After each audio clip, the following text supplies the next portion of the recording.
Hey guys, you're welcome on here. It's a pleasure to have you, SAD Media. Thank you for logging on Topical with SAD Media. Democracy Day in Nigeria.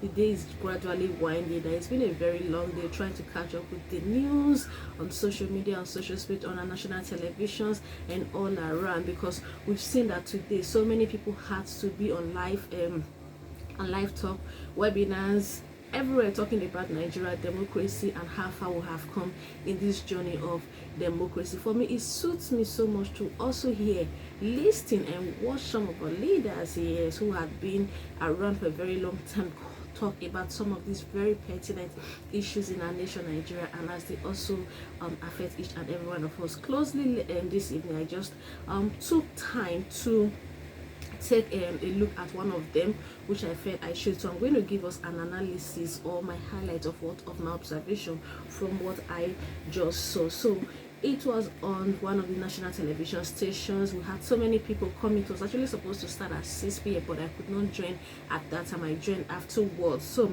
I met them at the time they were talking about the restructuring of Nigeria. Normally they have panels, people, different persons talking about this discussion. We had a professor, have the comrade Adam Soshomole, and we also had another lady, I think one of Abiola's daughter. They were in the panel, like just a little the ones that were supposed to actually talk about this. And I must before I start say, I clearly loved the highlight of the professor. Indeed, he was very objective, he was straightforward, and he was realistic about the happiness of democracy in Nigeria. For him, he's been around for a very long time, and it feels by now the democracy in Nigeria should have gone beyond what it is now. What we are practicing in Nigeria is actually not democracy.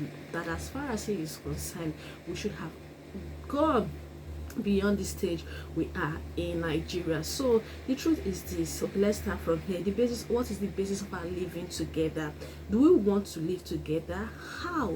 If we have decided to live together, how do we live together? That this is a question that the regions are really have not been able to answer in a very long time, because every now and then a particular region feels to be more superior to the other, and they feel that they deserve more and more. I really don't know. Nigeria is a country, an entity with 36 states, yes, 6 regions, and also we have plus FCT, and also have about 774 local government area and 3 major languages, and also diverse ethnic groups, about 250 or thereabout. So we are still in a state of becoming, and it is really taking so much a very long time. My personal observation about all of this discussion was those in power, whether we like it or not, try to actually justify the reason or what is happening in government, that there is progress, but why independent observers to a very large extent are very realistic and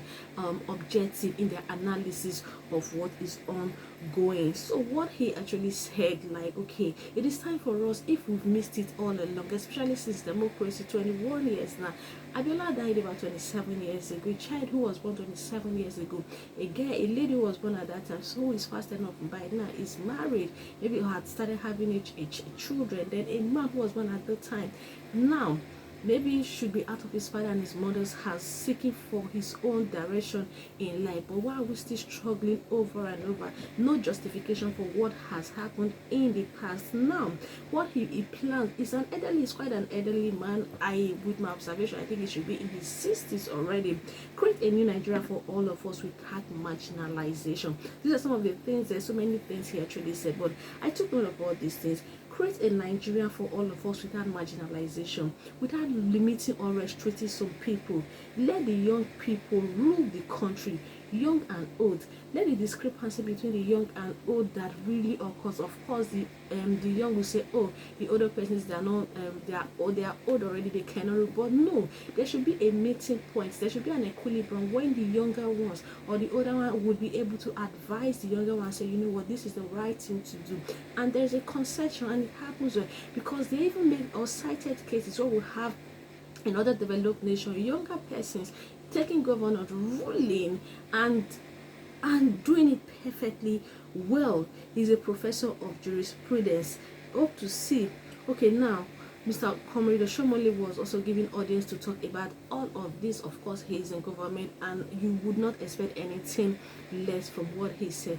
Okay, let me divert a bit. We know there are also some fracas in Edo State government, government, and today the incumbent governor, Godwin Obaseki, was disqualified to even enable him or allow him partake in the primaries. So, but clearly he wasn't ready to talk. He's the national APC chairman, but clearly he wasn't ready to talk about sentiment or about a particular state. His interest was on what he was here for, which is national for all the state, not for an independent state, because he is from the state. Though he was told, okay, this is democracy, and clearly stated, it was said that democracy is the government of the people, by the people, and of the people. But this seems to be very, very far from the youth, especially when it comes to finance. Financing themselves into politics is not an easy task for the youth, because no matter how you see it, purchasing the form, so there.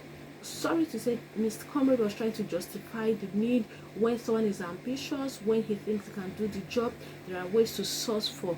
But clearly stated, and also women inclusion in politics. I like the point or the place where Winsola Abiola actually stood and said, you know what? No, he disagreed with him totally. That the reason why some of these bills are not passed are really not won by the women is the low level or the number of women in the state and national assemblies, in the Senate, higher and the lower chambers of Nigeria. So that's where we had. Then in conclusion, I say we hope to see women. That women are not okay, that women are really trying. I think she was once a member of the House of Reps. Leadership should not be for the privileged people. Democracy should be fully inclusive. Honestly, I like her analysis on. She was very passionate. You could see that she's someone who is very passionate and very passionate about women and youth inclusion in politics, in Nigeria politics, because these are happening in other states. So why should we not be a part of it? Another one I'd also like to look at is security situation in Nigeria, and also this had some personnel talk about the progress in this. We know this affects every of us in Nigeria, so it is very important that we really get to know about this. Speaking with the general, he said, there's reduced bombing in the last few years, but the major problem they're having is information. That information, the people in the host area hardly give them good information to know the next step to take. And with this, there's a bit of limitation, because sometimes, no matter your intelligence knowledge, no matter your security knowledge, no matter your amenities, no matter what is happening, you need some information from the host community on what is happening. Then he eventually begged every citizen that they need very vital information to fight the war against Boko Haram, insurgency, insecurity, and what have you, that is causing a lot of fracas or disunity in the country. In the same vein, okay, Femi Adesina completed by saying that the three top priorities of the federal government or the president or the administration is securing the economy, recovering the economy, and fighting corruption.